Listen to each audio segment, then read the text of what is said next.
Hello mga kababayan, no? Nakakatawa yung post ni Ido Manzano, no?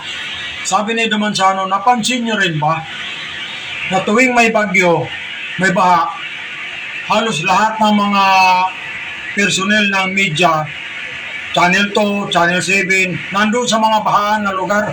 Pero ngayon wala kang makita. Wala kang makita. Kahit isa. Wala nga silang pinabalita eh. Na lumubog na ang Maynila sa baha. No? Tama si Ido Manzano. Tawang-tawa nga si Robin Padilla sa post ni Ido Manzano eh. Tama. Kayo, may napansin ba kayo mga media ngayon nagkalat dyan sa mga bahaing lugar sa Manila? Wala. Makikita mo ngayon ang mga post ng baha ng buong Manila sa mga social media, sa mga vlogger, sa mga taong ordinaryo may cellphone. Pero mga media, ayun, wala. Dahil pamimik sila, no? Dahil again sila na pagbuksan yung mga flood control na yan. Imbestigahan, no?